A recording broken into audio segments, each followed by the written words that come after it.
Hello there guys, and welcome back to the channel. So in this video, I'm going to be showing you another Solo 3.0 build, this time being for the Titan. Now, I haven't made a Titan build since Beyond Light. It's been a long time, but we're back, and this one is basically going to be a infinite health build. It's going to be a way to just become invincible. You may have seen other variations of this. I'm a little bit late to the party. I had to play the Witch Queen campaign on my Titan and get up and get Loreley's and all that. But yeah, I've made my own version with a few different changes, and we are going to be focusing on some specific weapons for this too to make it a little bit better. But yeah, hopefully you enjoy, and let's get into this. Okay, so starting off, of course, we are going to be using this because, of course, when you're critically wounded, it drops a Sunspot. But the awesome thing about this is that when you have that happen, it's going to actually give you restoration ×2, which is honestly broken. Restoration ×1 is like kind of like the regular regen speed that you would have normally, just regenning after waiting a little while with your recuv stat. But restoration 2 is like it just instantly heals you. It's done. And of course, restoration does not get cancelled when you get take damage or get shot. So, yeah, you basically just heal through everything and never die. Of course, that's only when you're critically wounded, so the build that we've made around this is supposed to keep you alive continuously even when you're not in critical wounded state, and then if you somehow manage to hit critical wounded, Loreley's itself will just bring you back to full health. So, yeah, that's how we're going to do that. So before we get into all the mods and the actual weapons, we are going to just go through the subclass because that's a pretty easy part to cover. Super does not matter for this. You can use whichever one you prefer, whichever one you find is your favorite for Sunbreaker. Rally Barricade and Towering Barricade, these don't really matter either. You can use whatever you want. I just use Rally because it has a quicker cooldown, which means if I do have to panic Barricade or if I get to critical wounded and it consumes my Barricade, it's going to be more reliable because I'll have my Barricade more often because, of course, the cooldown is faster. Throwing Hammer is super good for this because, one, it gives you Cure when you pick it up, and you can just endlessly throw it and pick it up, right? So that's already a nice portion of infinite health. But outside of that, Shoulder Charge is just not really good. Hammer Strike isn't really good, and of course, you don't get infinite of them. And it doesn't give you health, and it doesn't really work with the rest of the synergy of the build, so yeah, Throwing Hammer it is. Grenade is completely optional, you can use whatever you want here, it doesn't matter. Then we have Sol Invictus. Of course we need this because Loreley's works hand in hand with this. It gives restoration, it scorches and it ignites. It's busted. It's pretty strong. It's going to do background DPS as well, it's going to enhance your super, because your super, if you're using Hammer of Soul at least, will be thrown faster and last longer, so that's insane. But yeah, this is the main portion of the build. You just, as long as you have this, you are set. You will be unkillable with Sunspots alone, so this is insane. And then I have Roaring Flames because more ability damage is just nuts. And then, of course, Ignitions with all the explosions means better ad clear. And your Baby Hammer will one-shot mages and stuff. It's nuts.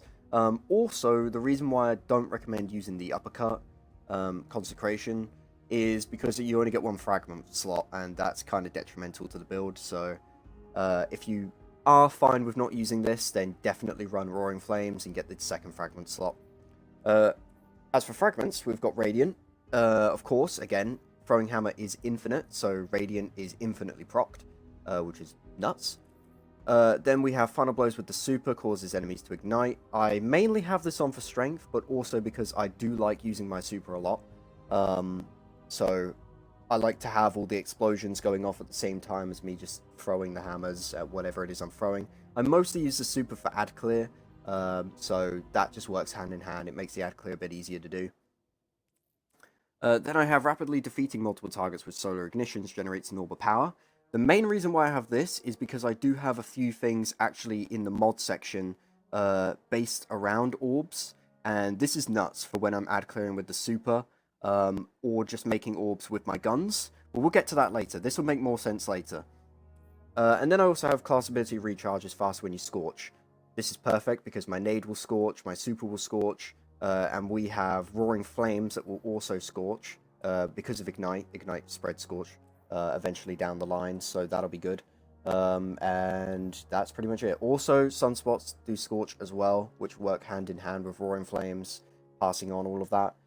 So that's great. And obviously, again, we want our class ability because of Loreley's, so getting more of that at any point we can is perfect. So that's the subclass out of the way. Now, for the actual mods, first off I have Melee Wellmaker. Of course, we have an endless melee, so this is going to happen all the time. And then I have 2 Harmonics because I don't have enough slots for a Finder. And mainly because I like to make more orbs and have them be more potent for the super, but also for a few other mods that we have down the line. This, you could just ignore this. Radiant Light is just here for stats. Momentum Transfer is just to get melees back faster if I throw away my hammer and somehow actually lose it. So everything on there is just like whatever. I just have it on there because it's my own personal thing. It's not really for the build. Then obviously with Melee Wellmaker, we're going to be using Well of Life because that's more health regen. Of course, this is a Invincible build. It is a build based around just being unkillable, so Well of Life is going to be perfect for that. And I also have Resistance here.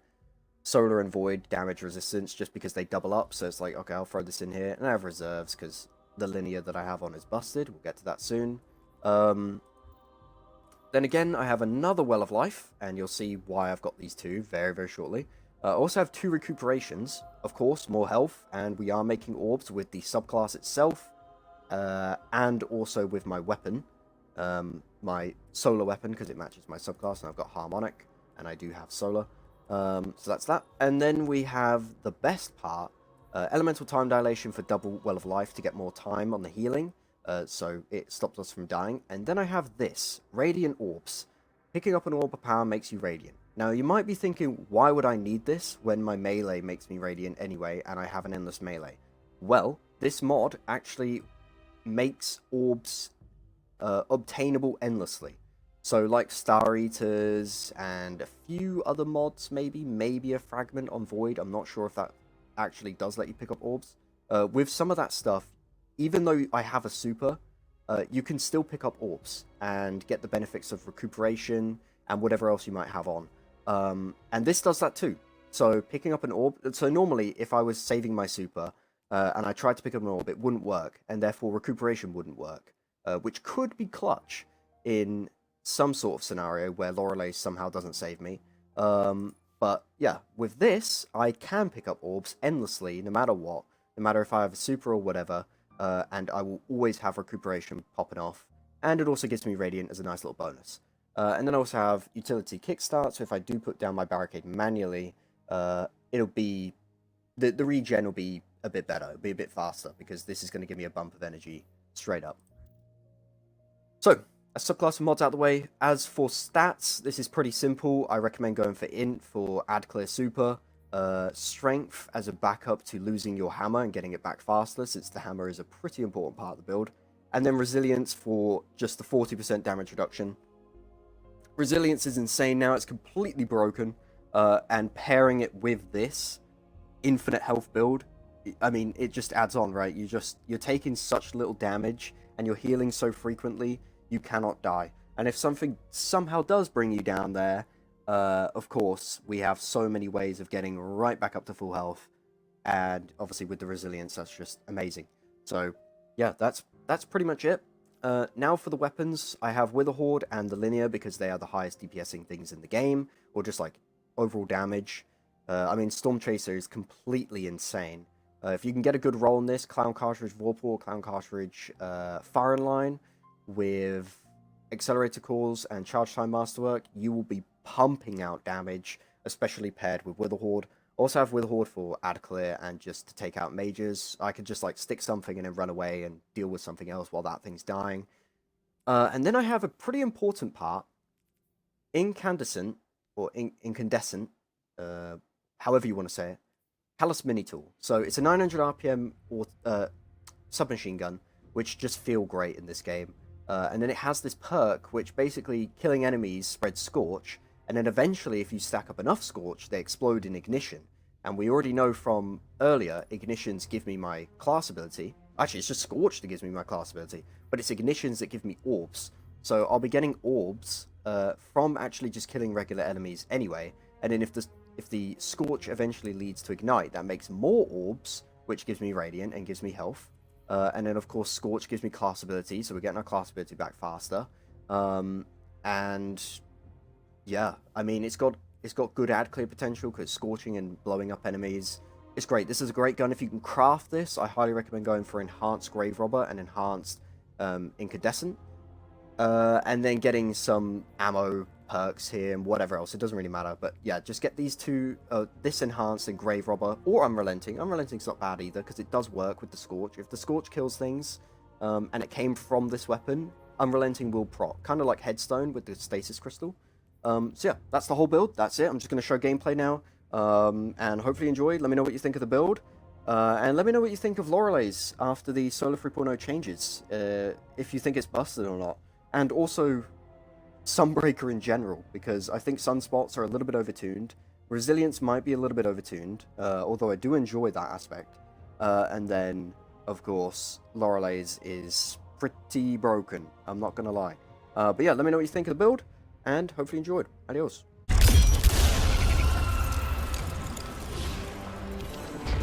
nightmares are converging in your location. Begin the harvest.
So easily bend to your will.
Nightmare has risen near you.